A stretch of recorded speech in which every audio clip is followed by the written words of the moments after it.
अच्छा, आज हम लोग स्टार्ट करने जा रहे हैं नया टॉपिक, पेटी कैश बुक।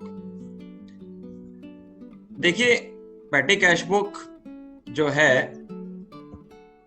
पेटी मतलब होता है छोटा छोटा, छोटे छोटे खर्चे की बात। अब क्या होता है कि आप जब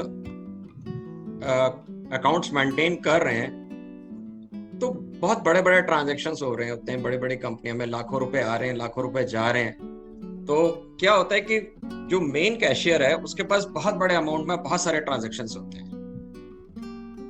अब चूंकि बहुत सारे ट्रांजैक्शंस होते हैं बहुत बड़े अमाउंट में, कभी कभी बिजनेस में कुछ छोटे छोटे खर्चों को भी हिसाब आ जाता है। और छोटे छोटे जो खर्चे होते हैं उन खर्चों के लिए क्या करते हैं हम कि एक अलग से किसी आदमी को रिस्पॉन्सिबिलिटी दे देते हैं कि भाई ये छोटे छोटे खर्चों का सारा हिसाब किताब आप रखना। अब एग्जांपल लेते हैं कि अब जैसे ऑफिस में बैठे हुए हैं तो बहुत सारा स्टाफ है, उनको हमें स्टेशनरी प्रोवाइड करनी है, रिफिल से चाहिए मान लीजिए। तो हमारे पास क्या होता है, मेन कैशियर है, सारा पैसे उसके पास है, हिसाब किताब है। पता चला वो आता है, कहता साहब ऐसा है कि 10 रुपए की रिफिल्स मांगनी है सर। फिर थोड़ी देर बाद क्या होता है, मेन कैशियर को फिर से डिस्टर्ब किया जाता है, कहते सर वो सामान आया, स्टॉक आया, बाहर टेम्पो खड़ा हुआ है, उसको किराया देना 50 रुपए। अब देखिए हो क्या रहा है कि जो मेन आदमी जो मेन कैश के बड़े बड़े ट्रांजेक्शन्स डील कर रहा है वो डिस्टर्ब होने लगता है या उसके काम में बाधा पहुंचती है। क्यों बाधा पहुंचती है? वो छोटे छोटे खर्चों की वजह से। तो हम क्या करते हैं कि अलग से एक किसी आदमी को रिस्पॉन्सिबिलिटी दे देते हैं और उसको कुछ पैसे दे देते हैं और ये कहते हैं कि भाई देखो जितने छोटे छोटे खर्चे हैं उसकी हम कैटेगरी कर लेते हैं, वो सारे का पेमेंट जो है ये अलग से किया जाएगा, वो आदमी करेगा। अब सपोज कर लेते हैं कि मिस्टर राम जो है वो हमारे यहाँ पर कम काम है उनके पास, तो हमने उनको 2,000 रुपए दे के बिठा दिया या 5,000 रुपए दे के बिठा दिया और हमने बोला जी ये जो 2,000 5,000 रुपए आप रख लीजिए, छोटे छोटे सारे खर्चों के पेमेंट्स आप करिए। अब छोटे छोटे जो खर्चे हैं इनको हम पेटी एक्सपेंसेस कहते हैं। अब देखिए 1 रुपए का भी हिसाब जो है वो भी मतलब रखता है, ये छोटा हो या बड़ा हो उससे मतलब नहीं है, अकाउंट्स में तो हर पैसे का हिसाब होता है। ये जो छोटे छोटे खर्चों का हिसाब रखते हैं इसके लिए हमें क्या करना होता है, एक अलग से कैश बुक मेंटेन होती है जिसको कहते हैं हम पेटी कैश बुक, जो आज का हमारा टॉपिक है। और सारे जो छोटे खर्चे हैं वो कई कैटेगरी के हो सकते हैं। अब क्या है कि अलग अलग बिजनेस में अलग अलग कैटेगरी होंगी। अब नॉर्मली क्या होते हैं, पोस्टेज के होते हैं, फ्रेट के होते हैं, कन्वेंस के होते हैं, रिफ्रेशमेंट के होते हैं। रिफ्रेशमेंट मतलब चाय पानी मंगा ली गई या कोई आया उसके आदर सत्कार का खर्चा हो गया। तो ऐसे छोटे छोटे तमाम खर्चे जो बिजनेस के जिस हिसाब से होते हैं उस हिसाब से हम उसके कॉलम्स को डिफाइन कर लेते हैं। तो आज हम इसके रिलेटेड थ्योरी और न्यूमेरिकल्स दोनों डिस्कस करने जा रहे हैं। जस्ट इतनी सी बात आपको समझनी है कि छोटे छोटे खर्चों के लिए अलग से एक कैश बुक मेंटेन करी जाती है और वो जो कैश बुक मेंटेन होती है उसको हम पेटी कैश बुक कहते हैं। देखिए यहाँ सर ने भी आपको बताया है पेटी कैश बुक के बारे में, तो इसको ये समझ लीजिए। देखिए बिजनेस में बहुत सारे ऐसे खर्चे होते हैं जिनका अमाउंट बहुत कम होता है, हालांकि वो खर्चे बहुत फ्रीक्वेंटली होते रहते हैं। पहली बात तो ये समझ लें आप, ठीक। और ये ऐसे खर्चे हैं जिनका पेमेंट आपको कैश में ही करना होता है। जैसे आपके यहाँ कोई कस्टमर आया और आपने उस कस्टमर को ये जो है कोई रिफ्रेशमेंट कराई, कुछ ये उसका एंटरटेनमेंट करने के लिए आपने उसको कुछ अमाउंट खर्च किया चाय पानी पर, तो वो अमाउंट आप कैश ही पे करोगे, उसमें कोई बैंक से चेक पेमेंट करने का कोई सिस्टम नहीं होगा, ठीक है। ऐसे ही कि ये आपने रिक्शा भाड़ा दिया तो उसको रिक्शे वाले को तो कोई चेक लेता नहीं, रिक्शे वाला ना पेटीएम से पेमेंट लेता है ना क्रेडिट कार्ड लेता है, उसको कैश ही देना होता है आपको। तो देखिए हर बिजनेस में एक पेटी कैशियर नाम का अधिकारी अपॉइंट कर दिया जाता है। कैशियर्स होते हैं, कैशियर्स का काम होता है कैश को हैंडल करना, उसमें एक पेटी कैशियर नाम का एक ये ऑफिशियल अपॉइंट कर देती है ये कंपनीज या बिजनेस, और उस पेटी कैशियर को कुछ कैश दे दिया जाता है हर महीने के शुरू में, हर हफ्ते के शुरू में भी हो सकता है ये, वो उसको दे दिया जाता है, कैश दे दिया जाता है। और उसकी ये जिम्मेदारी होती है कि जितने भी कैश के ऐसे छोटे मोटे एक्सपेंसेस हों उनका वो पेमेंट करता रहे। वो पेटी कैशियर जो है वो अपना हिसाब रखता है कि वो खर्चा उसने कहाँ किया, क्योंकि उसको हिसाब देना होता है बाद में। तो वो ये एक पेटी कैश बुक बनाता है। अल्टीमेटली होता क्या है कि ये जितने भी पेटी एक्सपेंसेस हैं, छोटे छोटे एक्सपेंसेस हैं, पेटी का मतलब होता है छोटा, छोटे छोटे खर्चे हैं ये, इनके लिए आप अपने लेजर्स में कोई अलग अकाउंट प्रिपेयर नहीं करते हो। इनका नाम रख दिया जाता है पेटी एक्सपेंसेस, या इनका नाम रख दिया जाता है सन्ड्री एक्सपेंसेस, या इनका नाम रख दिया जाता है मिसलेनियस एक्सपेंसेस। तो ये आपकी एक तो इंपॉर्टेंट बात ये होती है कि आपकी मेन कैश बुक के साइज को ये बड़ा नहीं करते हैं, वहां पर एक ही नाम से चले जाते हैं ये, पर इनका हिसाब रखने के लिए आप एक अलग कैश बुक बनाते हो, जिसको कि हम पेटी कैश बुक कहते हैं। यहीं पर ये लिखा है कि एक पेटी कैशियर अपॉइंट हो जाता है और उसको एक अमाउंट एडवांस कर दिया जाता है।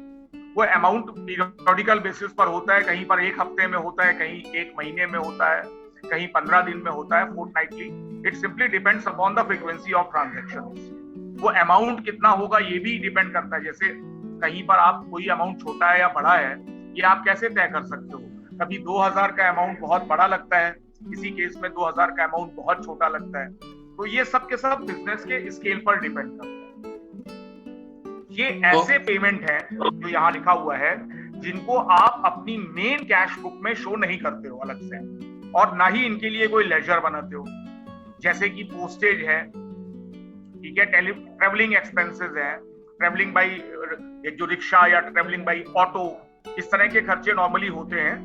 इनको आप ये जो स्टेशनरी खरीद रहे हो, आप कई तरह की स्टेशनरी खरीद रहे हो, ठीक है, इनको आप जो है एक अलग कैश बुक में नोट कर लेते हो, पेटी कैश बुक। पेटी कैश बुक में कोई दो साइड्स नहीं होती, ये बात समझ लें आप। वहां पैसा एक बार आता है, बाकी सब पेमेंट हो रहे होते हैं, उसमें छोटे छोटे अमाउंट पेमेंट हो रहे होते हैं। तो फाइनली आगे करते हैं कंटिन्यू डिस्कशन। ऐसा है कि जो मेन कैश का हिसाब रख रहा है उसको हम चीफ कैशियर कहते हैं या मेन कैशियर कहते हैं, और मेन कैशियर के पास सारे बड़े पैसों का हिसाब रहता है।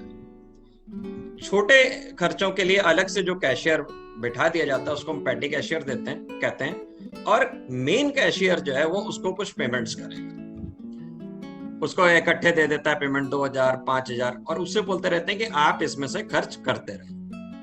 अब देखिए वो कैसे कैश बुक मेंटेन करेंगे, और इसके लिए भी हमारे पास कुछ सिस्टम्स होते हैं। उन सिस्टम से अब हम डिस्कशन करने जा रहे हैं। यहाँ पर सबसे पहला जो सिस्टम है उसको हम ओपन सिस्टम कहते हैं। ओपन सिस्टम में क्या होता है कि हम उसको पेटी कैशियर को 5000 10,000 2000 ऐसे कुछ एक अमाउंट दे देते हैं, और एक अमाउंट देने के बाद बोलते हैं कि भाई इसको खर्च करते रहो, और जब ये खर्च हो जाएंगे तब आप हमारे पास आना और उसके बाद फिर पेमेंट ले लेना। तो देखिए, under this system the petty cashier at first receives from the chief cashier a fixed sum of money for meeting petty expenses. As soon as the said amount is spent, the chief cashier again pays the required sum to the petty cashier। क्या मतलब हुआ कि वो खर्च करने के लिए उसको पैसे दे दिए, और जब उसके पास वो पैसे खत्म हो जाएंगे वो फिर आ जाएगा, जब भी खत्म होंगे वो आएगा, पैसे फिर से लेके जाएगा। दूसरा सिस्टम क्या है, यहां पर क्या है कि आप बीच में पैसा मांगने के लिए जब खत्म होगा तब नहीं आएंगे। यहां पर क्या है, फिक्स एडवांस सिस्टम में क्या है, आपने एक बार 5000 दे दिया, और 5000 दे देने के बाद या 10,000 दे देने के बाद या 2000 दे देने के बाद आप क्या करते हो, आप बोलते हो कि एक फिक्स पीरियड के बाद ही हमसे बात होगी और इस बीच में आपको इसी से काम चलाना। तो जब खत्म हो जाएंगे तब उठ के लेने नहीं चले जाएंगे। इन दोनों सिस्टम्स में ये डिफरेंस है। ओपन सिस्टम में क्या, ओपन है, जब खत्म हो जाए उठ के आ जाओ। मैं क्या, उसको बजट भी बना दिया गया। पैसे बच रहे हैं या नहीं बच रहे हैं इससे कोई मतलब नहीं है कि कैशियर फिक्स।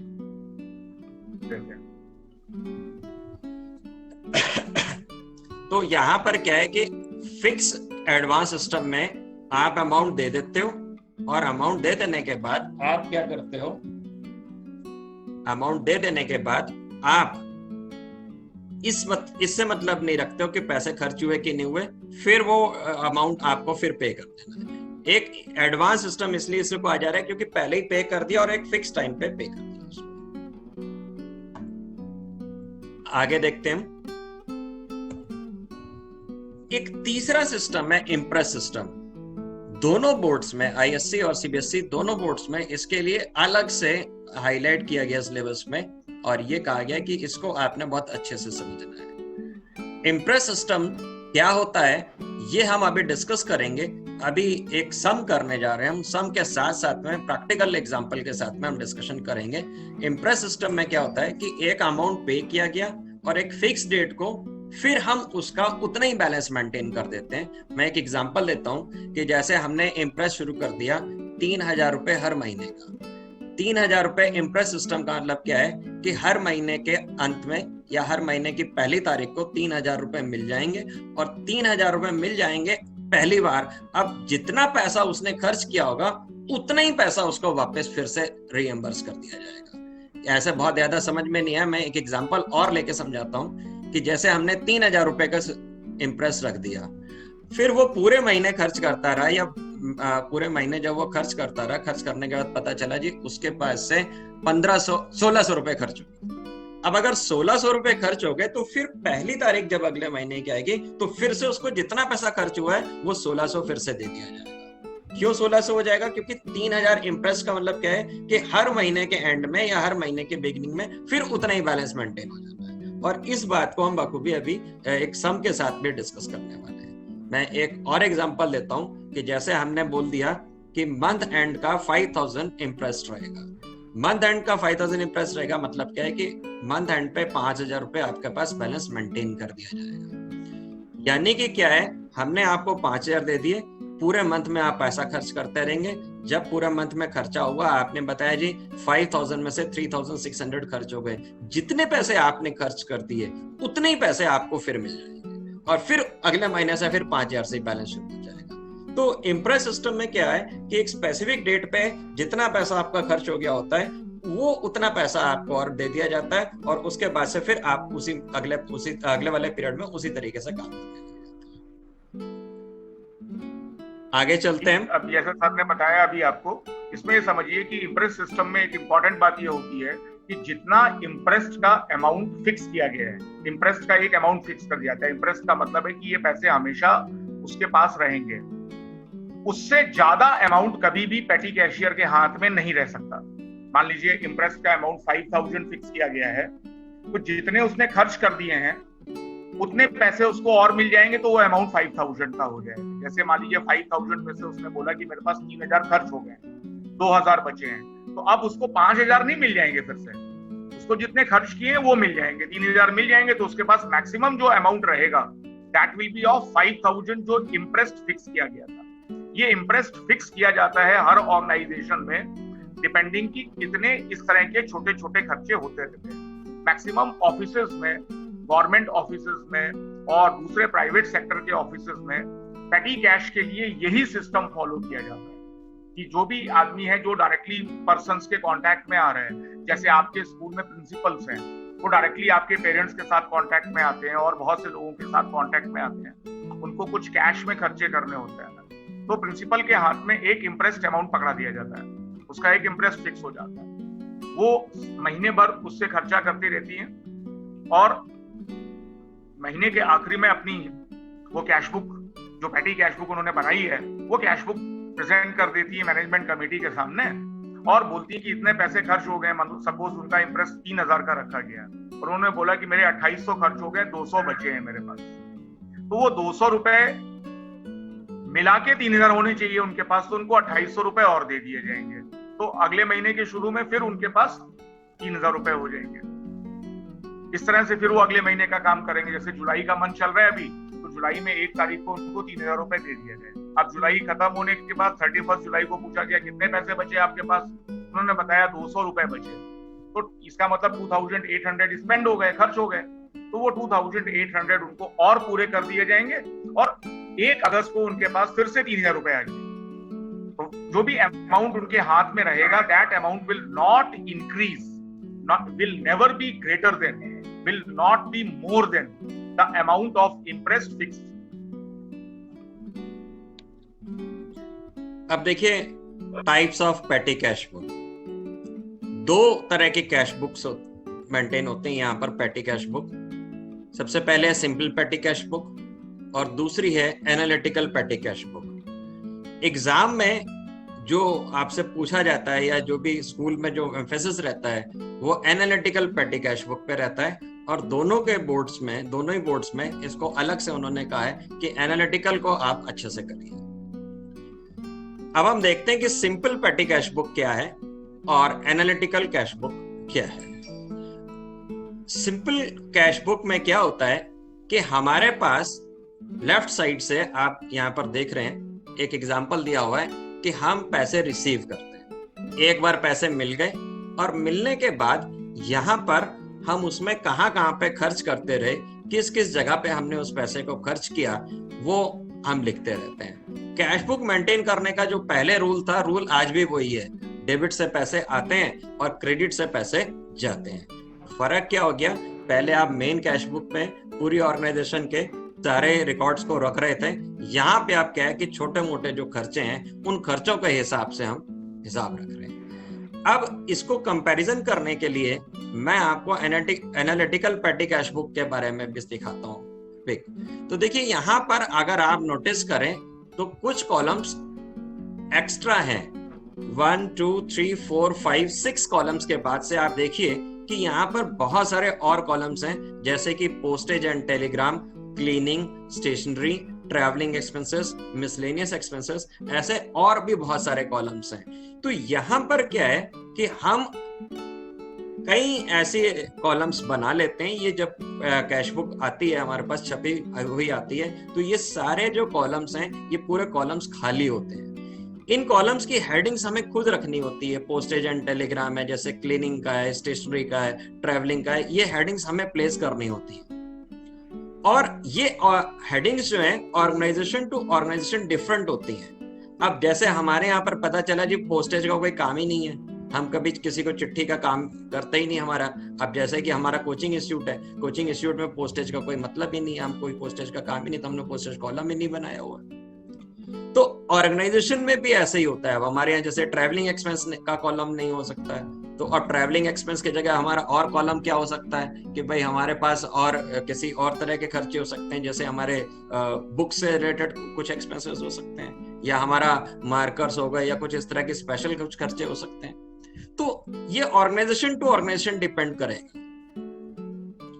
हेडिंग्स जब साथ के साथ हेडिंग्स के साथ में कॉलम्स बने हुए होते हैं तो उसको हम एनालिटिकल पेटी कैश बुक कहते हैं। मैं वापस दिखा रहा हूँ, जो पहले वाली कैश बुक थी उसमें यहाँ पर 6 कॉलम के बाद से कोई भी कॉलम्स नहीं बने हुए। जब आगे कोई कॉलम्स नहीं बने होते हैं तो उसको हम सिंपल पेटी कैश बुक कहते हैं। सिंपल पेटी कैश बुक और एनालिटिकल में क्या है कि एनालिटिकल में उन 6 कॉलम्स के बाद बहुत सारे और तमाम सारे कॉलम्स होते हैं। अब सवाल ये उठता है कि ये तमाम सारे कॉलम्स क्यों बनाए जाते हैं और किस लिए बनाए जाते हैं। असल में हो क्या रहा है कि जैसे हमारे यहाँ पर रोज रिक्शे का किराया दिया जाता है, रोज सामान आता है, तो महीने में अगर 30 दिन सामान आता है तो 30 बार रिक्शे का किराया दिया जाता है। तो प्रॉब्लम क्या होती है कि इसके बाद जब इनकी लेजर पोस्टिंग होनी है तो वहां पे 30 बार पोस्टिंग करनी पड़ेगी, 30 टाइम्स हमें वो पोस्ट करना पड़ेगा। हम यहाँ पर अब क्रेडिट साइड में इसी एग्जांपल में देखें, जो क्रेडिट साइड में वहां पर हम बार बार लिख रहे हैं, इस महीने में ही 30 बार लिख देंगे और साथ के साथ क्या है कि 30 बार उसकी पोस्टिंग वहां करेंगे। तो यहाँ पर जब हम कॉलमनर फॉर्म में होते हैं तो हम एक कॉलम बना रहे होते हैं और वहां पर सारा रिक्शे का किराया एक साथ टोटल करके एक साथ पोस्ट कर देते हैं। तो अभी हम सम्स जब करेंगे प्रैक्टिकल वे में आपको बिल्कुल पूरी तरह से समझ में आ जाएगी। अगर इस बीच में आप कुछ पूछना चाहते हैं तो वो हमें बताएं, हम उसको फिर से डिस्कस करें। कुल मिला के अभी आपको जस्ट एक आइडिया हो जाना चाहिए कि ऐसे से हमारे पास कॉलम्स होते हैं और इस तरीके से हम लोग जो है बनाए करते हैं। आगे चलते हैं। ईशान जी कुछ आप डाउट तो नहीं है, कुछ पूछना तो नहीं चाहते? आदित्य, दिवेश, समझ में आ गया अच्छे से वाला टॉपिक। ठीक है। हर्षित जी कुछ पूछना चाहते हो आप? No sir. देखिए आपको इसमें जो मेन ध्यान देना है, एक तो इम्प्रेस सिस्टम पे ध्यान देना है और एनालिटिकल पे। ये हाईलाइटेड है कि ये वाले टॉपिक्स एग्जाम के लिए पूछे जाने हैं। बाकी हमने तो सारा सिस्टम पढ़ाना होता है, आपको सारी चीजें बतानी होती हैं। तो आज हम लोग एक प्रैक्टिकल क्वेश्चन करेंगे और प्रैक्टिकल क्वेश्चन जो करेंगे वो हम एनालिटिकल का करेंगे। जब हम एनालिटिकल का करेंगे तो उसी के कॉन्टेक्स्ट में हम इम्प्रेस भी समझेंगे और सिंपल कैश बुक भी समझेंगे। मैं एक बार फिर से सिंपल कैश बुक और एनालिटिकल कैश बुक में डिफरेंस आपको बता दूं कि यहाँ पर क्या है कि जो सिंपल कैश बुक है ये केवल जो जितने कॉलम्स दिख रहे हैं आपको 6 कॉलम्स, इन 6 कॉलम्स के बाद आगे कोई भी कॉलम्स नहीं होते वहां पर। यहाँ पर हम जो भी खर्चे हैं वो जब हम खर्चे लिखते चले जा रहे हैं और इसके बाद क्या है कि यहाँ से इनके लेजर पोस्टिंग होनी है। अब यहाँ पर देखिए फरवरी 2 के बाद से पोस्टेज है, टैक्सी हायर है, वेजेस है, इन सब का वेजेस अकाउंट में, टैक्सी हायर अकाउंट में, पोस्टेज अकाउंट में पोस्टिंग्स होनी है। तो जब यहाँ से पोस्टिंग होनी है ये उतनी बार पोस्टिंग होगी जितनी बार यहाँ लिखा गया है। पर हम क्या करते हैं जब एनालिटिकल कॉलम बना लेते हैं साथ के साथ तो वहां पे उन सारे एक कॉमन टॉपिक्स का टोटल कर लेते हैं और उनकी एक साथ पोस्टिंग कर देते हैं। अब मैंने जैसे आपको एग्जांपल दिया, रिक्शे का किराया देते हैं हमारे भाई, स्टॉक डेली आता है, रिक्शे का हो गया, लोडर का हो गया, फ्रेट डेली देते हैं हम। तो ये फ्रेट जो है हमने 30 बार दिया, 40 बार दिया, दिन में पता चला 10-10 बार रिक्शे पे सामान आता है या लोडर पे आता है या टेम्पो पे आता है। तो सामान बिजनेसमैन क्या तो आ जा रहा है, किराया दिया जा रहा है। तो वो उतनी बार पोस्टिंग बढ़ने के बजाय टोटल किया और एक साथ पोस्टिंग करी। ये एनालिटिकल में हमें फायदा होता है।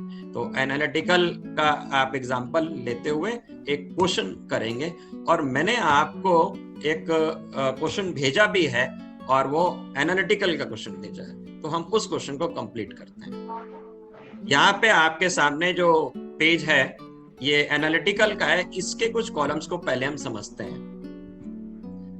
देखिए सबसे पहले यहाँ पे टोटल रिसिप्ट्स है। देखिए इसमें एक चीज आपको सब लोगों को बहुत ध्यान से समझनी है कि पर्टिकुलर्स लिखने के लिए यहाँ पर एक ही कॉलम है। नॉर्मली जब आप कैश बुक अभी तक जो लोग बना चुके हैं वो लोग ये देखते हैं कि वो टी शेप फॉर्म होता है। ये टी शेप फॉर्म नहीं है, ये बात अच्छी तरह से सब लोग समझ लें। ये टी शेप फॉर्म में नहीं आ रही है। ये क्या हो रहा है, आप देख रहे हो पर्टिकुलर्स केवल एक जगह पर लिखे जा रहे हैं और रिसीविंग के लिए आपने हालांकि पूरा लंबा कॉलम बनाया हुआ है, पर आप इतनी बात समझिए कि रिसीविंग केवल एक ही बार होगी, क्योंकि पेटी कैश बुक में आपको एक बार मेन कैशियर से पैसा मिलता है, वही अमाउंट यहाँ पर लिखा जाता है रिसिप्ट वाले।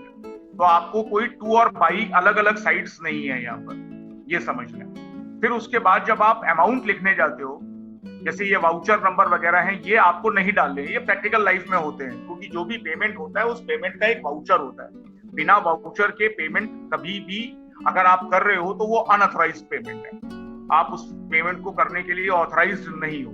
वाउचर बनाता है वो आदमी जो ऑथराइज्ड पर्सन है, वो वाउचर प्रिपेयर करता है हमेशा, उसके सिग्नेचर होते हैं उसमें, जिससे ये पता चलता है कि पेमेंट की ऑथेंटिसिटी है, पेमेंट इज ऑथराइज्ड पेमेंट। फिर जितना टोटल पेमेंट है वो आप यहाँ डाल देते हो पेमेंट कॉलम में पहले। फिर उसके बाद देखिए यहाँ पर दो जगह अमाउंट बने, क्योंकि रुपए भी हो सकते हैं, पैसे भी हो सकते हैं, छोटे छोटे अमाउंट है। हालांकि आजकल पैसे में पेमेंट नहीं होता है हमारे यहाँ, ज्यादातर राउंड फिगर्स में पेमेंट होता है, पर यहाँ पर बनाया गया क्योंकि कुछ क्वेश्चंस ऐसे मिलेंगे जिनमें आपको रुपए भी होंगे और पैसे भी होंगे। तो आप रुपए लिखोगे पहले वाले कॉलम में और पैसे लिखोगे बाद वाले कॉलम में। फिर अब आपने जो भी खर्चा यहाँ किया है उसका नाम यहाँ पर लिखा आपने। फिर देखिए हर एक खर्चे के लिए यहाँ पर ऊपर हेडिंग्स पड़ी हुई, जैसे यहाँ पर आप देख रहे हो 1, 2, 3, 4, 5 अमाउंट्स की हेडिंग पड़ी। एक में है postage and telegram, cleaning, stationery, travelling expenses और मिसलेनियस एक्सपेंसेस। देखिए इनके लिए ये जो एक लास्ट वाला कॉलम है ये तो आप बनाओगे हमेशा मिसलेनियस एक्सपेंसेस के। लेकिन ये जो कॉलम बने हुए हैं जिनमें पोस्टेज लिखा है, क्लीनिंग लिखा है, स्टेशनरी लिखा है, ट्रेवलिंग एक्सपेंसेस लिखा है, ये क्वेश्चन टू क्वेश्चन डिफर होते जाएंगे। आप क्वेश्चन में ये चेक करोगे कि कौन से ऐसे खर्चे हैं जो बार बार हो रहे हैं। सपोज क्वेश्चन में आपको 15 खर्चे दिए गए हैं और आप ये देखते हो उन 15 में से 5 या 6 खर्चे जो हैं वो पोस्टेज के हैं, तो आपने पोस्टेज का एक कॉलम बना दिया। आपको लगा कुछ 4-5 खर्चे जो हैं वो स्टेशनरी के हैं, आपको लगा 3-4 खर्चे क्लीनिंग के हैं, कुछ खर्चे ट्रेवलिंग एक्सपेंसेस के भी दिए हुए हैं। और अगर आपको कोई नाम यहाँ नहीं मिल रहा है, जैसे आपने टोटल पेमेंट कर दिया और यहाँ लिखा, जैसे सपोज आपने यहाँ पर लिखा फ्रेट पेड, रिक्शा वाले को फ्रेट पे किया, अब यहाँ पर फ्रेट का कोई कॉलम नहीं है, तो उस अमाउंट को आप मिसलेनियस कॉलम में डाल दोगे। मतलब पहले तो आप उसको टोटल पेमेंट वाले कॉलम में डालोगे ही डालोगे, जितना भी पेमेंट आपने किया है, सपोज आपका रिक्शा भाड़ा 10 रुपए दिया है, तो 10 रुपीज यहाँ पर लिखा आपने टोटल पेमेंट कॉलम में। फिर उसके बाद आपने ढूंढा कि भाई उसकी कोई हेडिंग पड़ी है क्या, यहाँ पर हेडिंग कोई नहीं पड़ी हुई है, तो आप तुरंत उसको मिसलेनियस एक्सपेंसेस वाले कॉलम में ले जाओ। अब अगर मान लीजिए आपने स्टेशनरी के लिए पेमेंट, पेन खरीदा, पेंसिल खरीदी, तो वो स्टेशनरी का अमाउंट है, पहले यहाँ पर अमाउंट लिखा जाएगा टोटल पेमेंट कॉलम में, फिर यहां से ढूंढकर स्टेशनरी वाले कॉलम में उस अमाउंट को डाल दिया। Please sir.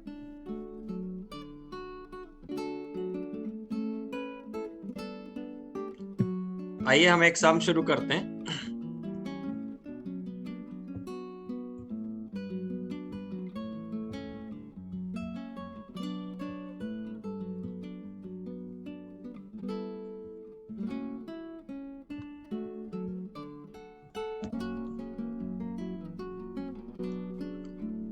सबसे पहले एक सॉल्ड एग्जांपल जस्ट मैंने ऐसे ही ले लिया, क्योंकि ये जो एग्जांपल है ये सिंपल कैश बुक का है, सिंपल पैटी कैश बुक का। तो सिंपल पैटी कैश बुक आपसे एग्जाम में नहीं पूछने वाले। उन्होंने जो आपसे एग्जाम में पूछनी है वो एनालिटिकल पूछनी है। क्यों ऐसा है कि सिंपल नहीं पूछेंगे? असल में वो जो पहले कैश बुक आप पढ़ के हटे हो, ये उसके लगभग ऑलमोस्ट उसके जैसे ही हो जाती है। तो ये जो मेन कैश, जब भी पैटी कैश बुक की बात करी जा रही है तो वो एनालिटिकल ही होता है। अब चूंकि it is one of the method, तो हमें एक बार बताना है। यहाँ पर क्वेश्चन देख रहे हैं हम, और प्रैक्टिकल जो है वो हम लोग एनालिटिकल का ही करेंगे। ये सॉल्व क्वेश्चन है, और अगर आप देखें यहाँ पे, from the following particulars prepare petty cash book for the month of April 2020। अच्छा, आपको मैं एक बात और भी बता दूं कि ये मंथ के लिए भी होती है, वीकली भी हो सकती है, बाई वीकली भी हो सकती है, डिपेंड्स की ऑर्गेनाइजेशन कितने समय के बाद वो उसका फॉलो अप लेती है। सबसे पहले लिखा हुआ है 1 अप्रैल को ड्रू फॉर पेटी कैश 5,000 रुपए, 5,000 रुपीज इन्होंने लिए मेन कैशियर से। मेन कैशियर कह लीजिए या चीफ कैशियर ले लीजिए। अब यहां पर आपको एक बात समझनी ये है कि जो डेबिट में पर्टिकुलर्स होता था, वो डेबिट का पर्टिकुलर्स कॉलम जो होता है हम नहीं बनाते हैं। अब सवाल उठता है कि ये इसमें भी और एनालिटिकल में भी जो डेबिट का पर्टिकुलर्स कॉलम होता है वो इसलिए नहीं बनाया जाता है। आप डेबिट के पर्टिकुलर्स की बात छोड़ दीजिए, इसके अलावा वहां पर क्या होता है, डेट कॉलम होता है। वो डेट कॉलम भी डेबिट का नहीं बनाया जाता जो लेजर में बनता था। लेजर में देखिए, ये लेजर ही का ही एक जैसे ही, उसी के जैसे ही है। तो क्या है कि पहले आपका डेट होता था, फिर पर्टिकुलर्स होता था। तो ये डेट पर्टिकुलर्स दोनों कॉलम जो होते हैं लेफ्ट साइड के, यानी कि डेबिट साइड के, वो हटा दिए जाते हैं। अब सवाल ये उठता है कि इसको क्यों हटा दिया जाता है। असल में बात क्या है कि ये मंथली बन रही है या वीकली बन रही है या फोर्टनाइटली बन रही है या बाई वीकली, जैसे भी बन रही है, एक ही बार आपको पैसा मिलना है। तो ऑलरेडी क्या है कि इसमें बहुत स्पेस के साथ में अगर प्रिंट भी कराते हैं तो काफी सारी स्पेस एनालिटिकल के साथ आगे तक चाहिए होती है। तो जितना पैसा हमें डेबिट से आना है तो एक ही बार एंट्री होती है जी, टू कैश या टू बैंक। जो भी चेक मिला है तो टू बैंक लिखेंगे, अगर कैश मिला तो आप लिखेंगे टू कैश, और लेफ्ट साइड में आप डेट लिखेंगे।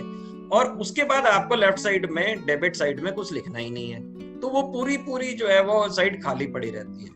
तो उसकी वजह से क्या है कि बहुत सारी जगह ब्लॉक होती है। तो ऑल ओवर सिस्टम ने फिर ये डिसाइड किया कि हम डेबिट का जो भी पार्ट रिकॉर्ड करना है, जो डेबिट की डेट लिखनी थी और जो डेबिट के पर्टिकुलर लिखना था, एक ही बार लिखना है। तो उसको हम क्या करेंगे, सेंट्रलाइज कर देंगे। तो सबसे पहले अगर आप यहाँ पर नोटिस करें, इसमें आपने टू बैंक लिखा हुआ है पर्टिकुलर्स में, और देखिए आपको टू बैंक लिखा हुआ मिला, पर उसका अमाउंट दूसरी तरफ लिखा हुआ है।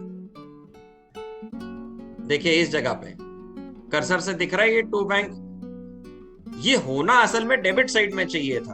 अब चूंकि उधर पे लिखना था और वहां पे इसका कॉलम ही नहीं बनाया जाता। क्यों नहीं बनाया जाता? क्योंकि भाई एक ही बार लिखना है। तो ऐसा प्लान किया गया कि फर्स्ट वाली जो एंट्री है वो इधर वाली उठा के इधर लिख दी जाए कॉमन में, और बाकी नीचे सारा क्रेडिट का पार्ट कर दिया जाए। तो मैं आपको एक बार फिर से समझाता हूं कि इस जगह पर, यहां पर ये जो पार्ट है आपको जो दिख रहा होगा, इस पार्ट को हमने यहां पर उल्टी तरफ से लिखा होगा।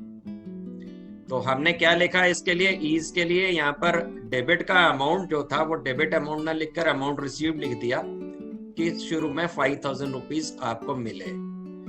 फिर उसके बाद इन्होंने पोस्टेज के लिए दिया, टेलीफोन के लिए दिया, paid for cartage, postage, sundry, stationery, ये जितना भी पेमेंट है वो उसके बाद वहीं पे ही नीचे लिखे जाया जाता है। और आपने देखा है कि आने का तो एक ही बार था, तो आने जाने का डेबिट क्रेडिट का एक कॉमन डेट और पर्टिकुलर्स बन गए।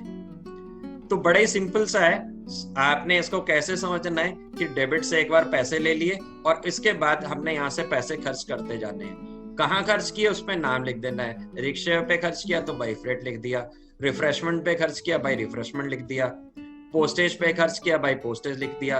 तो यहाँ पर क्या है, आपके पास से सारी पेमेंट्स जा रही है। जैसा कि सर ने आपको बताया, आप अभी पढ़ेंगे हमारे साथ और एक और क्लास इसमें हम लोग डिस्कस करेंगे कि इनके साथ साथ में इनके वाउचर्स भी तैयार किए जाते हैं। वाउचर्स क्या होते हैं, हम वाउचर्स की एक अलग से क्लास डिस्कस करेंगे और उसमें अभी काफी और सारे डॉक्यूमेंट्स भी डिस्कस करेंगे। जैसे आप बिल, इनवॉइस, कैश बुक, सबको एक ही चीज समझते हैं, तो उसमें भी क्या डिफरेंस होगा, इसको मिला करके हम एक वाउचर्स के साथ में एक क्लास कंडक्ट करते हैं इसी वीक में।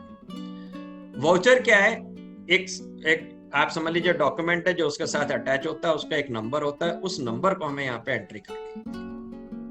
तो यहां से इसके साथ में LF कॉलम है। LF कॉलम का मतलब क्या है आपको पता है, लेजर फोलियो। यहां से किस लेजर में पोस्टिंग हो रही है वो आपने लिखनी है। अभी हम जब सम करने वाले हैं तो आपको इसके कंपैरिजन में दोनों चीजों को फिर से हम पूरी बात समझाएंगे। तो अभी आप इतनी सी बात समझ लीजिए कि जो सिंपल पेटी कैश बुक है उसमें ये कॉलम्स रहते हैं। एक बार पैसा आया, आने के बाद फिर आपको सिर्फ इतना काम करना है कि वो पैसा कहाँ खर्च किया गया वो लिखते चले जाना है। By postage, by telephone, by cartage, by postage, by sundry expenses, by stationery, ये सारा आपने लिख दिया। और टोटल जो है आपके पास से इस समय अगर हम इसका टोटल करते हैं तो सारे खर्चों का टोटल आया था 1440 रुपीज। और 1440 रुपीज खर्च करने के बाद 3560 का बैलेंस आया। ये आपकी सिंपल पेटी कैश बुक है। एक क्वेश्चन जो मैंने आपके साथ शेयर किया था उसके हम एनालिटिकल पेटी कैश बुक अभी बनाएंगे। क्वेश्चन पढ़ते हैं हम। A petty cashier in a firm received rupees 15,000 as the petty cash. Impressed, देखिए impressed वर्ड यूज किया है। अभी हम impressed आज अभी समझेंगे भी और अच्छे से कि क्या impressed होता है एक्चुअल में। On 4th June 2019, during the week, his expenses were as follows. आपको एक बात और बतानी है कि देखिए ऐसा जरूरी नहीं कि ये जो पूरे महीने भर के लिए बनाई जाए, एक हफ्ते के बाद भी हो सकती है, 15 दिन के बाद भी हो सकता है। तो कब इसको क्लोजिंग होनी है, कब इसका फॉलोअप होना है, ये उस ऑर्गेनाइजेशन की पॉलिसी के ऊपर डिपेंड रहता है। और जनरली ये एक मंथ के बाद में क्लोज करके इसका बैलेंस मिलाया जाता है। यहाँ पर उन्होंने बताया ड्यूरिंग द वीक, तो यहाँ पर इसका मतलब क्या है कि वीकली ये जो है बनाते हैं। उन्होंने डिसाइड किया होगा कि हर मंडे को मिला लेंगे हिसाब या हर सैटरडे को मिला लेंगे हिसाब, तो डिपेंड करता है ऑर्गेनाइजेशन के ऊपर। इस बीच में मैंने ये कैश बुक ड्रॉ करी। अब अगर आप देखें यहाँ पर काफी सारे कॉलम्स बने हुए हैं और अगर आप इस जगह पे ध्यान दें तो लास्ट से अगर आप, जैसे सर ने आपको बताया था कि एक मिसलेनियस एक्सपेंसेस का कॉलम आप हमेशा बना के रखें।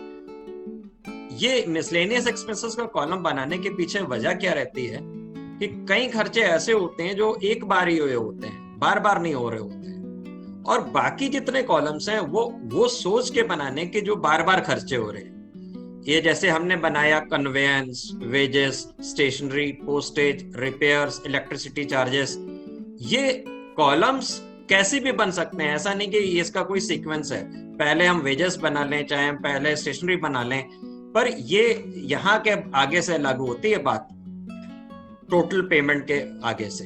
तो ये वाले जो कॉलम्स हैं, ये कॉलम्स आगे पीछे बना सकते हैं आप, मतलब किसी को भी पहले बना लें, किसी का कुछ भी नाम रख सकते हैं। अब पता चला कि कहीं पर क्या है, जैसे वेजेस दी नहीं, वेजेस का कोई काम ही नहीं है उनका, या कन्वेंस का कोई काम नहीं है, या रिपेयर का कोई काम नहीं है, रिपेयर के होता ही नहीं है, एक आध बार कभी खर्चा हुआ तो उसको मिसलेनियस में उठा के डाल दिया। अब कोई जो है छोटी मोटी फैक्ट्री है तो उसमें छोटी छोटी रिपेयर्स रोज लगी रहती हैं, तो उन्होंने यहाँ पे रिपेयर्स का भी बना लिया। तो ये जो मैंने हाईलाइट किए हैं, ये कॉलम्स आपको उस क्वेश्चन के हिसाब से डिसाइड करने हैं, और अगर आप कहीं पे जॉब करते हैं तो आप अपने खर्चों के हिसाब से उन कॉलम्स के नाम रखेंगे। अब जैसे यहाँ पर रिफ्रेशमेंट भी होता है, तो हमारे यहाँ इस वाले क्वेश्चन में देखा है कि कोई रिफ्रेशमेंट का काम ही नहीं है, एक ही बार दिया है रिफ्रेशमेंट कस्टमर्स को, तो हमने बोला है कि हम चाहे तो रिफ्रेशमेंट का एक कॉलम बना लेते, हमने बोला एक ही बार किया है तो चलो इसको मिसलेनियस में डाल देंगे। हमारे यहाँ रोज चाय पानी का खर्चा होता है, रिफ्रेशमेंट का खर्चा होता है, तो हमने एक रिफ्रेशमेंट कॉलम बना दिया। तो कुल मिला के मेरा जो आपको कहना है वो ये है कि ये जो कॉलम्स बने हुए हैं ये आप डिसाइड करते हो, और कौन सा पहले बनना है कौन सा आगे बनना है इससे कोई फर्क नहीं है, पर बनेंगे सारे टोटल पेमेंट्स के बाद। यहां तक अगर कोई डाउट हो तो बताइए। जैसा भी सर ने बताया कि पेटी कैश बुक के ये column, receipt column, date column, voucher number का कॉलम, पर्टिकुलर्स का कॉलम और टोटल पेमेंट का कॉलम, ये कॉलम तो आपको कंपल्सरली बनाने हैं, ये तो रहेंगे हमेशा। अब इसके आगे ये जो कॉलम्स बनाए गए हैं ये कॉलम मैंडेटरी नहीं है, इनमें केवल एक कॉलम आपको हमेशा रखना पड़ेगा, वो है मिसलेनियस एक्सपेंसेस का, जिसको आप सन्ड्री एक्सपेंसेस भी कह सकते हैं। ये उन सभी खर्चों के लिए हैं जिनके लिए यहाँ कॉलम आप नहीं बनाएंगे। अब इनमें कौन से नाम लिखे जाएंगे ये क्वेश्चन टू क्वेश्चन बदलता जाएगा। जैसे इस क्वेश्चन में हमने नाम ले लिए हैं conveyance, wages, stationery, postage, repair and electricity charge. ये हमने इस बेसिस पर ले लिए हैं क्योंकि हमारे पास ये खर्चे बार बार हो रहे हैं इस क्वेश्चन में, तो हमने ये नाम लिख लिए। अब मान लीजिए किसी क्वेश्चन में कन्वेयंस है ही नहीं या कन्वेयंस केवल एक बार हो रहा है, तो ये बिल्कुल जरूरी नहीं कि आप कन्वेयंस का कॉलम वहां बनाओ। ठीक है, ये बात सबको समझ में आई? इसमें कोई डाउट है किसी को तो वो पूछ सकता है अभी। ये जितने ये हाईलाइटेड वाले कॉलम बने हुए हैं ये कॉलम मैंडेटरी कॉलम नहीं है, इसमें केवल मिसलेनियस एक्सपेंसेस आप बना लोगे हर बार, ताकि आपको कोई ऐसा खर्चा रिकॉर्ड करना हो जिसके लिए यहाँ कॉलम नहीं है, तो वो खर्चा आप यहाँ रिकॉर्ड कर सकते हैं। ठीक है, अब क्वेश्चन को देखिए, क्वेश्चन किया जा रहा है आपका। सबसे पहले आपको क्वेश्चन में बताया गया कि 15,000 रुपीज का इंटरेस्ट उसको मिलता है, रिसीव होता है, तो ये रिसिप्ट कॉलम में आएगा क्योंकि ये पैसा रिसीव हो रहा है। तो रिसिप्ट कॉलम में आप अमाउंट डाल दोगे 15,000 रुपीज, 15,000 रुपए। ठीक है, 15,000 आपने वहां पर अमाउंट डाल दिया और डेट डाल दी उसकी, जून 4 को मिल रहा है आपको। वाउचर नंबर आपको कुछ लिखने की जरूरत नहीं है। पर्टिकुलर्स कॉलम में आप लिखोगे टू बैंक या टू कैश। देखिए, आपको ये बात समझनी है कि ये असल में यहाँ पे कॉलम था, इसका कॉलम यहाँ पे होना चाहिए था। रियलिटी में अगर हम बात करें तो ये ऐसे कॉलम्स होने चाहिए, यहाँ पे इस जगह पे डेट होना चाहिए लेफ्ट साइड का डेबिट का, इस जगह पे आपके पर्टिकुलर्स होने चाहिए और यहाँ पे आपका अमाउंट आना चाहिए, ये अमाउंट। तो हमने क्या किया कि ये हमने नहीं, मतलब मैंने नहीं किया, ये ऐसा सिस्टम डेवलप कर दिया गया कि भाई एक ही बार इस जगह पे एंट्री आनी है, बाकी ये पूरा खाली पड़ा रहता है लेफ्ट साइड। तो उन्होंने बोला ये पूरा खाली पड़ा रहता है, एक ही बार के लिए इतनी जगह क्यों वेस्ट करिए, इसमें आगे कॉलम्स बनने उतने कॉलम्स आगे बढ़ा दिए जाएंगे। तो जो भी प्रिंटेड फॉर्म्स आने लगे या जब इसको डिसाइड किया गया तो ये वाला कॉलम्स हटा दिए गए, यहाँ से ये पार्ट हटा दिया गया। तो लिखना तो है ये पार्ट, इसको ऐसा नहीं कि अकाउंट से ही खत्म कर दिया जाए, तो इसको केवल पहली बार ही लिखना था, इसको उठा करके हमने यहाँ लिख दिया, बस इतना सा काम हो गया। और इसके बाद से क्रेडिट वाला यूज करने लग गए। तो पहली लाइन जो है वो डेबिट को डिनोट करती है और आगे की सारी जितना पार्ट है वो क्रेडिट को डिनोट करेगा। बताएं अगर बात नहीं समझ में आई हो तो फिर से एक बार एक्सप्लेन कर दूं मैं। खुशी ठाकुर बताइए, इसमें फिर से बात बताऊं, ये समझ में आई कि नहीं आई बात, प्लीज बताइए। आ गया सर। ठीक है, ठाकुर तो आज बिहार पहुंच गई हैं। हाँ, आप आ गए वापस आ गए हो ना आप वहां से? Yes sir. अभी आप कहाँ, लखनऊ में हो? सर भागलपुर में। अच्छा, ये भागलपुर पहुंच गई सर। अच्छा, पापा से मिलिए बहुत दिन बाद अपने आज। अच्छा, तो आगे चलते हैं हम। तो हमने क्या करा, ये असल में जो क्रेडिट वाली साइड है उसकी पहली लाइन जो है वो डेबिट वाली उठा के इधर लिख दी। तो टू कैश है, अगर उन्होंने बताया कि उन्होंने चेक दिया है तो हम यहाँ पे टू बैंक लिख लेते हैं। ये आपको समझ में आ गया। अब यहाँ के बाद से पहली बार पैसा मिल जाने का अब एक ही काम करना है जी, खर्च करना है। अब सबसे पहले हम देखते हैं कि जून 4 को इन्होंने conveyance charges for managers trip to the city. देखिए, कन्वेंस का मतलब भी भाड़ा होता है और फ्रेट का मतलब भी भाड़ा होता है, दोनों का मतलब भाड़ा है। कन्वेंस जो होता है ये दिया जाता है आदमियों को, व्यक्तियों को।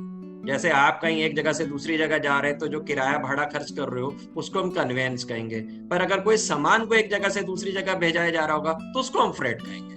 तो किराया भाड़ा दोनों का मतलब किराया भाड़ा ही है, पर वो कन्वेंस व्यक्तियों के लिए यूज होता है, पर्सन्स के लिए, और फ्रेट जो है वो वस्तुओं के लिए, सामान के लिए या गुड्स के लिए। तो एनीवे ये कन्वेंस था, तो इसके लिए अब हमने कन्वेंस पे करा। किस डेट को पे करा? हमने बताया कि जून 4 को ही पे किया। तो भाई हमने जून 4 लिख दिए यहाँ पे, और यहाँ पर अब हम क्या लिखेंगे? बाई लिखेंगे। बाई लिखेंगे, बस ये बात ध्यान रखिए। सारी अब क्रेडिट की चीजें हैं, केवल पहली लाइन जो थी वो डेबिट की थी। तो अब हमने किस लिए पेमेंट किया? कन्वेंस के लिए। तो यहाँ पे लिखेंगे बाई कन्वेंस, और कन्वेंस का पेमेंट कितना किया था? 500 रुपीज का। इसके अलावा ये जो कन्वेंस का 500 पे किया, जो इधर के कॉलम्स हैं, आगे के जो हाइलाइटेड कॉलम्स हैं, इसमें भी जाके लिखना है। अगर कन्वेंस में है तो कन्वेंस में लिख देना है, वेजेस से रिलेटेड है तो वेजेस में लिख देना है। तो साथ के साथ हमने यहाँ पर भी लिखना है। अभी आप जब इसको क्लोज करेंगे तो आप समझ जाएंगे कि हम ये दो जगह ऐसा क्यों कर रहे हैं, और ये बाकी सारे कॉलम्स में हमने ऐसे डैश डाल देना। अगर हम टोटल पेमेंट्स के बाद कॉलम्स ना बनाएं, यानी कि कन्वेंस, वेजेस, स्टेशनरी, ये सब कॉलम जो एक्स्ट्रा वाले ना बनाएं, तो वो कहलाएगी जी सिंपल पेटी कैश बुक। और जब हम आगे कॉलम्स बनाते हैं तो वो कहलाती है एनालिटिकल कैश बुक। और जब आपसे कुछ भी नहीं कहा जाएगा तो आपको एनालिटिकल ही बनानी है। एग्जाम में एनालिटिकल बनानी है, अनलेस एंड अनटिल वो आपको कहें कि सिंपल से बनाओ, तो आप सिंपल पे जाओगे।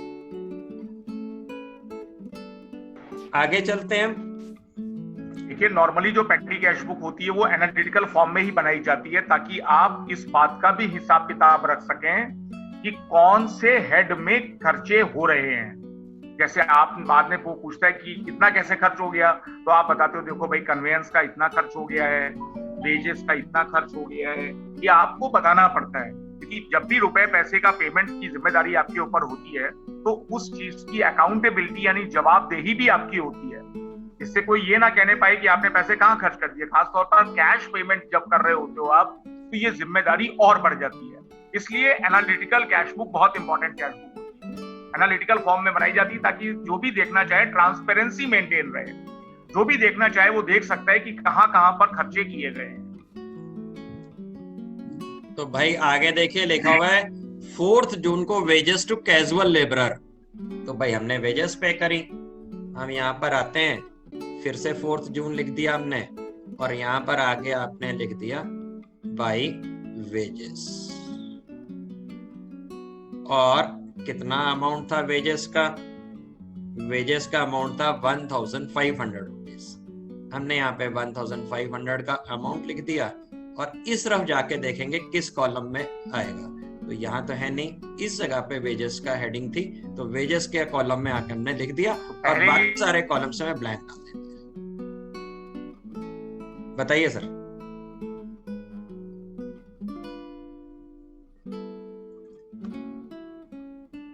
नेक्स्ट ट्रांजैक्शन है bus fare to workman send to customers premises,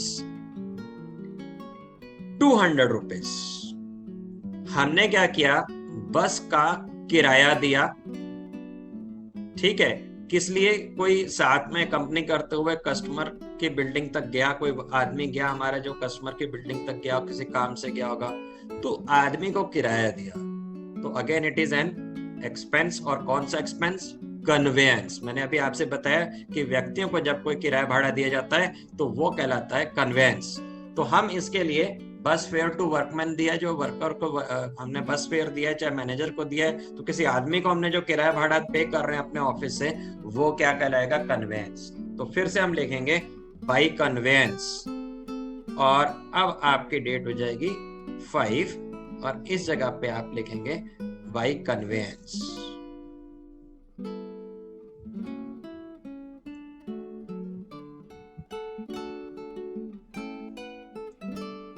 आपने कन्वेंस पे किया था 200 रुपीज का, हमने 200 पेमेंट कॉलम में लिख दिया।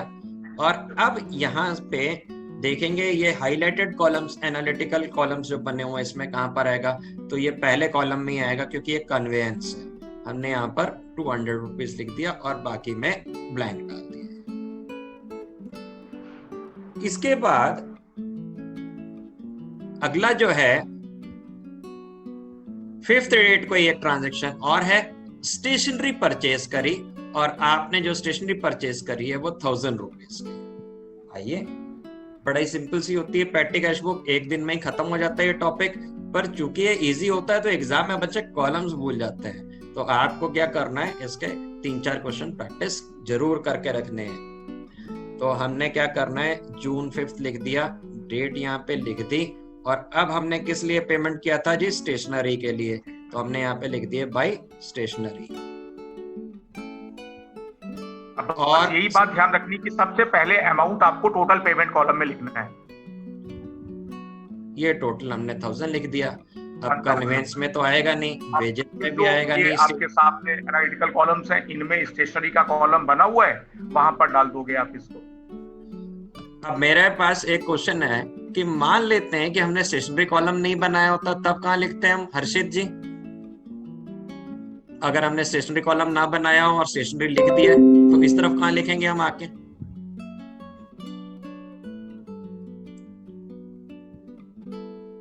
बड़ा ही सिंपल सा आंसर है, जिसका कॉलम नहीं है वो मिसलेनियस कॉलम। सन्ड्री एक्सपेंसेस भी लिख सकते हैं। तो अगर हमने यहाँ पे स्टेशनरी वाला कॉलम ऐसे ड्रॉ नहीं किया होता, तो जिसका कॉलम नहीं ड्रॉ है वो आकर के मिसलेनियस एक्सपेंसेस में जाएगा। ठीक है, आगे चलते हैं। फिर जून 6 को send documents to head office by registered post 400 rupees. तो हमने अब क्या किया, फिर रजिस्टर्ड पोस्ट से हम खर्चे पे कर रहे हैं, तो हमारे पास क्या आएगा, किस डेट को पे कर रहे हैं, और डेट थी इसकी 6th, बाय पोस्टेज, और अमाउंट है इसका पोस्टेज का 400 रुपीज। कन्वेंस में नहीं है, वेजेस में नहीं, स्टेशनरी में नहीं, हमने पोस्टेज कॉलम बनाया हुआ है। अगर पोस्टेज कॉलम मेरे पास नहीं होता तो मैं इसको मिसलेनियस में रखता। जिसका कॉलम नहीं है वो मिसलेनियस में जाएगा, और मिसलेनियस का सर ने आपको नाम भी बताया कि आप इसको सन्ड्री एक्सपेंसेस भी कह सकते हैं।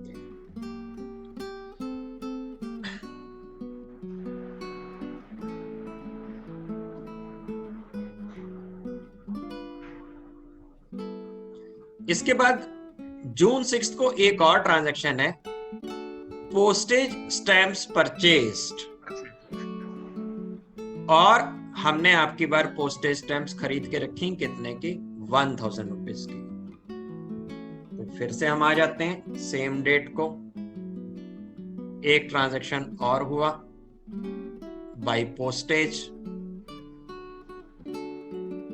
और पोस्टेज स्टैम्प्स जो खरीदी हैं हमने 1000 रुपीज की। यहां से जाएंगे और कौन से कॉलम में इसको लिखेंगे? पोस्टेज कॉलम में।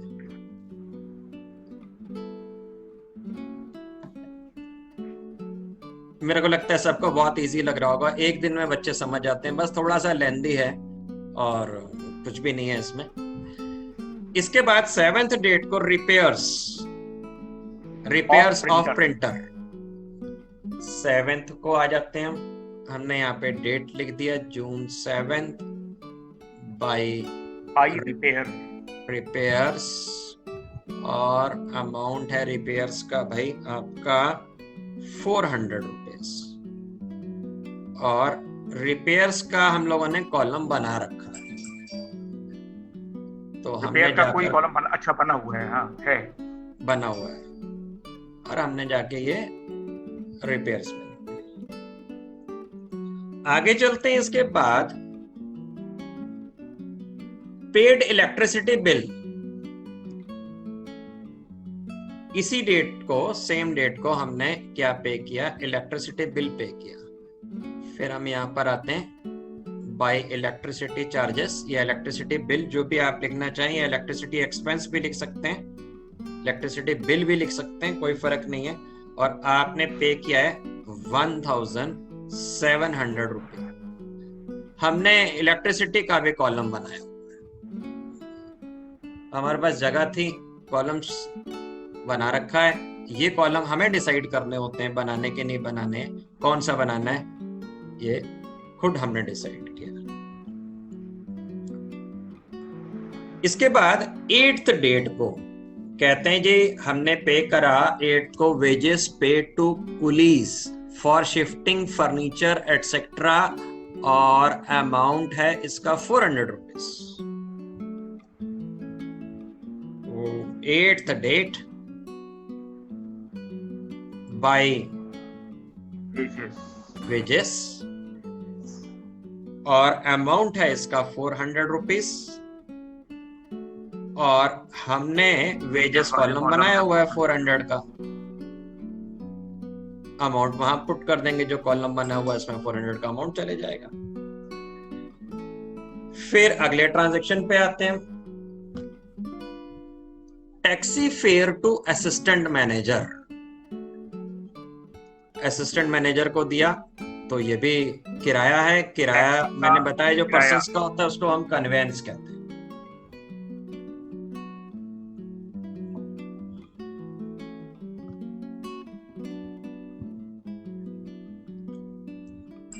इसकी डेट भी 8th है बाय कन्वेंस,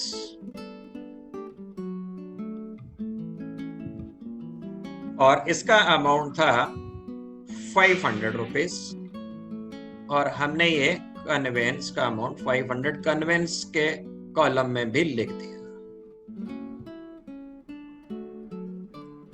नेक्स्ट ट्रांजैक्शन है letter by registered post send to supplier, और इस पे खर्चा आया है हमारा 1000 रुपीज का, 1000 रुपए। तो बाई डेट यहाँ पे सेम है 8th बाई पोस्टेज। बात ध्यान रखनी है, आप लेटर जो दिख रहा है वो पोस्टल सर्विसेज से ही भेजोगे तो भाई पोस्टेज ही लिखा जाएगा उसको। और पोस्टेज का कॉलम्स कौन था हमारा, फर्स्ट सेकंड थर्ड फोर्थ। तो फर्स्ट सेकंड थर्ड फोर्थ, इसमें हमने पोस्टेज लिख दिया और बाकी पे ब्लैंक डाल दिया।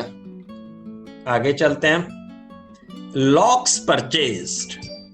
अब देखिए लॉक का कोई कॉलम तो है नहीं, अगर लॉक का कोई कॉलम नहीं है, छोटा सा खर्चा है, कोई ताला खरीदा है इन्होंने और 800 रुपए के हैं, तो इसको क्या करना है आपके पास, जिसका कॉलम्स नहीं है उसको क्या करना है, आपने मिसलेनियस में डाल देना। कितनी डेट की बात तो है, आप उसको पेमेंट कॉलम में लिखोगे, पेमेंट जो टोटल पेमेंट कॉलम है वहां तो अमाउंट लिखना ही लिखना है, बाई लॉक्स 800 रुपए। अब आपने देखा यहाँ पर लॉक के लिए तो कोई कॉलम बना नहीं हुआ है, तो आपने बोला कि मेरे पास एक कॉलम है जिसका नाम है मिसलेनियस या सन्ड्री, तो उसमें डाल दिया आपने इसको उठा के। ये बात ध्यान रखनी कि वो कॉलम जिनके लिए कोई हेडिंग नहीं पड़ी, क्योंकि आप भाई आपके पास लिमिट ऑफ पेज है, आप बहुत बड़ी तो नहीं बना सकते, नहीं कि जितने नाम लिखे हैं सबके लिए कॉलम बनाते रहो आप बैठ के। यहाँ तो फिर भी हमारे पास जगह थी, तो नॉर्मली जो होता है वो 1 2 3 4 5 कॉलम ही बनाते हैं लोग, ठीक है। यहाँ पर हमारे पास जगह थी तो हमने और ज्यादा बना दिया कॉलम। तो जून 8 को refreshment to customers 200 rupees, refreshment column भी नहीं बना हुआ है, अगर बना होता तो वहां पे भी अमाउंट लिखते हैं। कई ऐसी ऑर्गेनाइजेशन है जिसमें रिफ्रेशमेंट का बहुत काम है, तो उनका रिफ्रेशमेंट कॉलम बन जाएगा। तो ये ऑर्गेनाइजेशन के ऊपर डिपेंड करता है जी हमें कॉलम कौन सा बनाना है। और जो कंपनियां बड़ी कंपनी होती हैं वो अपने खर्चों के हिसाब से खुद के अपने नाम से प्रिंट करा लेती हैं। जब हम रेडीमेड मार्केट से खरीदते हैं पेटी कैश बुक, तो वहां पे कॉलम्स बने रहते हैं पर हेडिंग्स नहीं लिखी रहती हैं। तो हेडिंग आप अपने बिजनेस के ऑर्गेनाइजेशन के एक्सपेंसेस के अकॉर्डिंगली प्लेस कर देते हो आप। तो बाय रिफ्रेशमेंट, रिफ्रेशमेंट का मतलब खाने पीने का खर्चा। और आप चाहें तो ये जितना भी मैंने लिखा है यहाँ पे सबके आगे A/C अकाउंट लिख सकते हैं। ये लिखना कंपलसरी नहीं है। अगर आपके टीचर कहते हैं तो सबके आगे अकाउंट लिखिए, by postage account, by repairs account, by electricity expense account. तो ये डिपेंड करता है। पर अब जो नया ट्रेंड है उसमें अकाउंट वर्ड हम अंदर नहीं लिख रहे हैं क्योंकि उसका मतलब नहीं है बार बार लिखने का। पर फिर भी कुछ टीचर्स बोलते हैं नहीं जी आपका अकाउंट लिखना चाहिए, तो आप क्या करोगे, by lock account, by refreshment account, by postage account, A/C साथ साथ लिखते रहिए। रिफ्रेशमेंट का अमाउंट आपका यहाँ पे 200 रुपीज है। और क्योंकि इसका कोई भी कॉलम नहीं था तो हम इसको जाके लिख देंगे मिसलेनियस कॉलम में। अब देखिए इतना काम हमने कर लिया। जब हम इतना काम कर चुके हैं, अब हमारा वीक का पूरा हिसाब बन गया।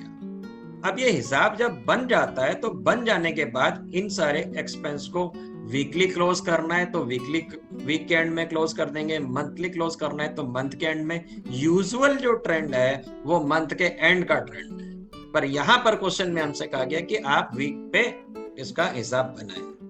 तो अब आपने क्या करना है कि इस जगह पे सारा टोटल करना है आपने। तो अब हम टोटल करेंगे। आप इन सारे कॉलम्स का टोटल साथ के साथ करिए मेरे।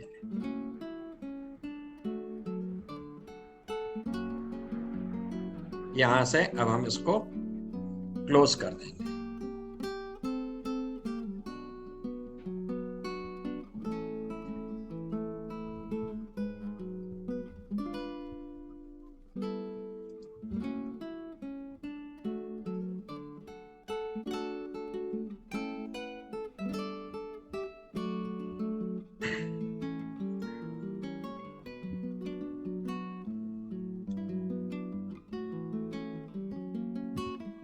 इस बीच में आप लोग टोटलिंग करिए जब तक मैं लाइंस ड्रॉ कर रहा हूं।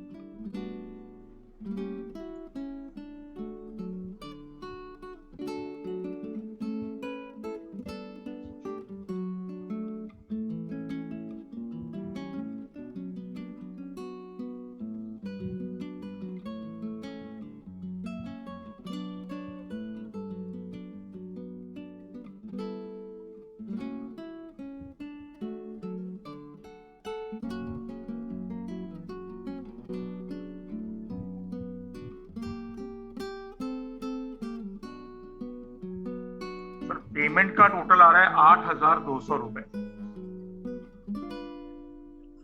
एक बार और टोटल करिए सर, कुछ अमाउंट सर, छूट पहला गया। अमाउंट 500 रुपए का है ना सर? सर मेरा 9,600 आ रहा है। 9,600 9,600 इज करेक्ट सर। 9,600 ऊपर का अमाउंट, एक ऊपर का आपको स्क्रीन में नजर नहीं आ रहा होगा शायद सर।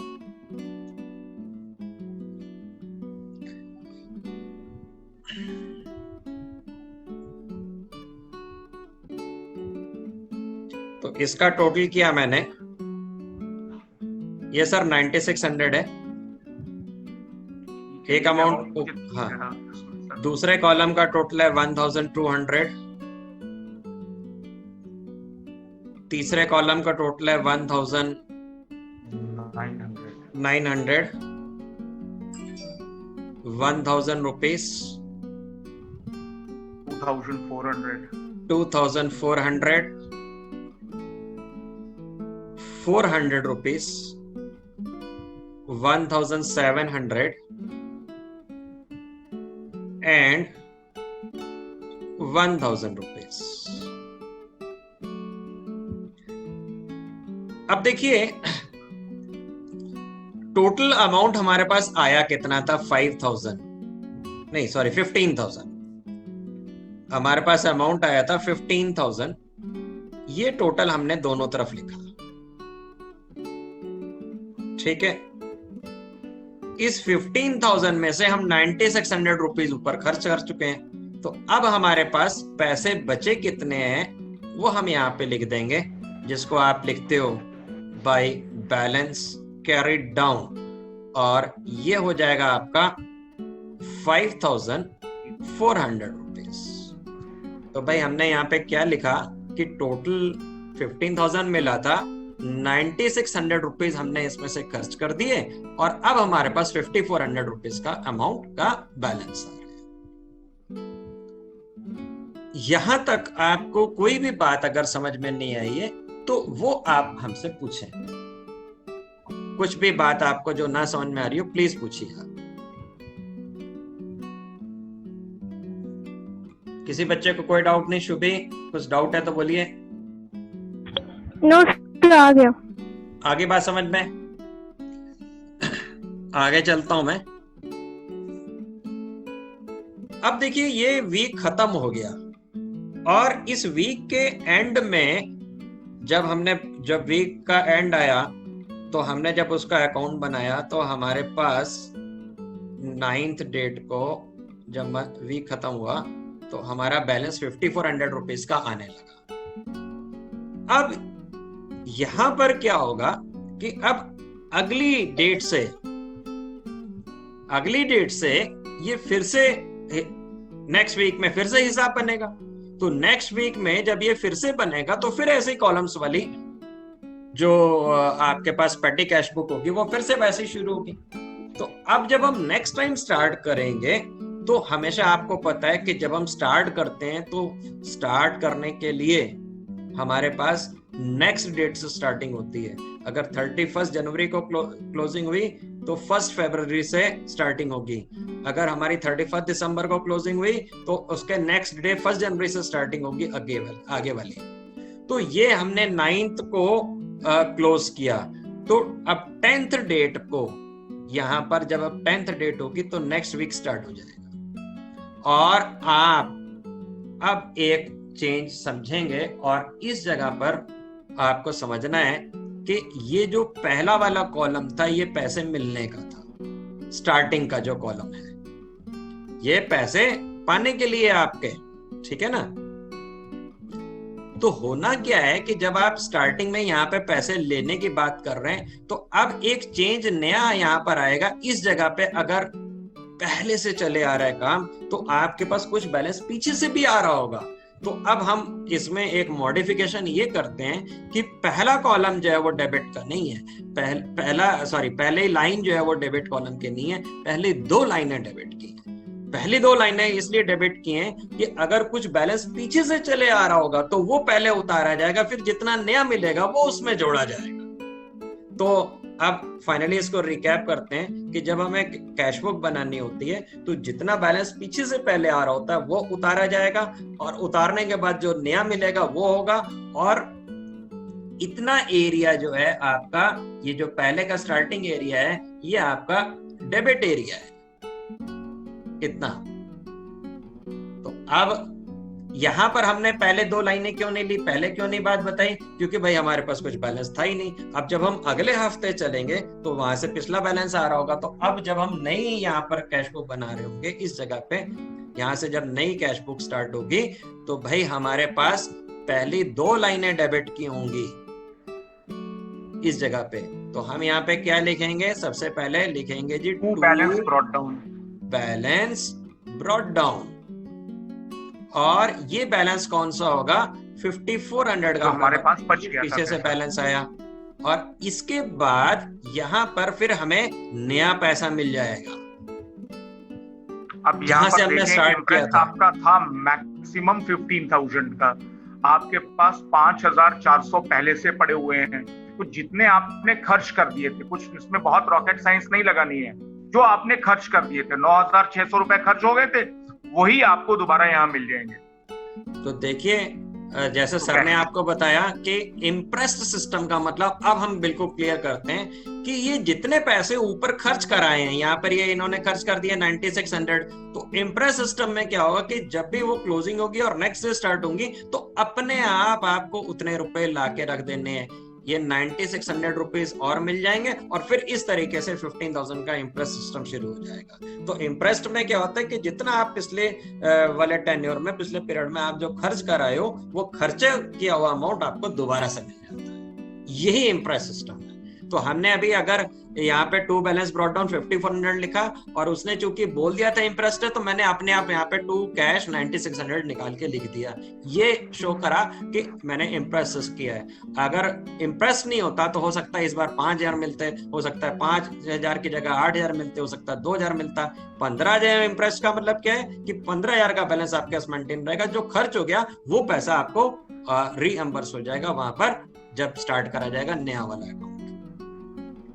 तो इम्प्रेस सिस्टम का सीधा सा मतलब ये है कि जब पीरियड शुरू होगा, जैसे यहाँ वीकली आपको मिलता है इम्प्रेस, तो जब भी वीक शुरू होगा, whenever the week will start, जिस दिन हफ्ता शुरू हो रहा है उस दिन आपके पास मैक्सिमम एक अमाउंट होना चाहिए, उससे ज्यादा नहीं हो सकता, उससे कम नहीं हो सकता। तो जैसे आपको पहले बार 15,000 रुपए का इम्प्रेस है और उस 15,000 में से आपके 9,600 रुपए खर्च हो गए थे, 5,400 बच गए थे, तो 5,400 तो आपके पास है ही ऑलरेडी जो आपने बैलेंस में लिखे हुए हैं, और बाकी अमाउंट आपने उठा के डाल लिया, कहां से? कैश से डाल लिया कि भैया इतना पैसा मेरे हाथ में और चाहिए ताकि मेरा मैक्सिमम इम्प्रेस जो है वो बना रहे। तो हम लोगों ने उस समय बात करी थी कि हम लोग फिर से थ्योरी पे वापस चलते हैं और हमने बोला था कि हम बेहतर वे में तब समझ पाएंगे इम्प्रेस सिस्टम पे। तो अब इम्प्रेस की बात देख लीजिए और आपको ये जो नोट्स हैं ये भी शेयर कर देते हैं अभी हम इसके बाद। तो देखिए, इसको पढ़िए और देखिए इसमें कोई ऐसी बात जो ना समझ में आ रही हो। Under this system, the total petty expenses for a particular period are estimated and that amount is advanced by the chief cashier to the petty cashier. This amount is called impressed cash. On the expiry of a fixed period, देखिए ये important बात है, on the expiry of a fixed period, जैसे कि यहाँ week था और कहीं पे मंथ भी हो सकता है, fixed period, the petty cashier prepares a statement of his expense and submits it to the chief cashier. वो अपना स्टेटमेंट बनाएगा और मेन कैशियर के आगे प्रस्तुत करेगा। The chief cashier examines the statement and if he finds it correct, hands over the petty cashier an amount equal to the amount actually spent. जब वो सारी चेकिंग कर लेता है कितने पैसे खर्च हो गए, लो भैया इतना पैसा और ले लो। इस सिस्टम को हम कहते हैं imprest system. This amount plus the amount lying unspent, unspent का मतलब जो खर्च नहीं हुआ, with the petty cashier will be equal to the amount of imprest cash. और इसका टोटल कितना हो जाएगा जितना इम्प्रेस सिस्टम सेट किया गया था। जैसे यहाँ पे 15,000 का इम्प्रेस सेट किया था, उसने 9600 खर्च किया, तो उसने सारा चेक किया होगा, 5400 बैलेंस था और उसने जितना खर्च हुआ उतना 9600 और कैश दे दिया चीफ कैशियर ने, तो उसके बराबर उसका अमाउंट फिर से 15,000 हो गया और 15,000 का इस वीक का उसे इम्प्रेस मिल गया और 15,000 का फिर इस बार वो खर्चा करेगा, फिर जब वो वीक खत्म हो जाएगा फिर इसी सिस्टम पे काम चलता रहेगा। ये इम्प्रेस सिस्टम है। In this way the petty cashier will start every time with an amount equal to impressed cash। और जब भी वो स्टार्ट करेगा, नया वाला शुरू करेगा, तो उसका अमाउंट कितना होगा impressed cash के बराबर। अभी देखिए हमने यहाँ पर क्वेश्चन में क्या किया था जब हम कर रहे थे, 5400 ब्रॉट डाउन किया, 9600 और ले लिया। अब वो जब स्टार्ट कर रहा है तो उसके पास टोटल 15,000 हो गया। In other words, the amount lying with the petty cashier will never exceed impressed cash. Generally, a columnar petty cash book is used in which different columns are provided for different petty expenses. और जहां पे impressed की बात होती है तो preference दी जाती है एनालिटिकल की। देखिए मेन जो है आपको एनालिटिकल कैश बुक की बनानी होती है, हमेशा एनालिटिकल वाली ही बनानी है, पर चूंकि एक बहुत छोटी ऑर्गेनाइजेशन में सिंपल कैश बुक भी बना ली जाती है तो हमने वहां पर उसको भी समझा।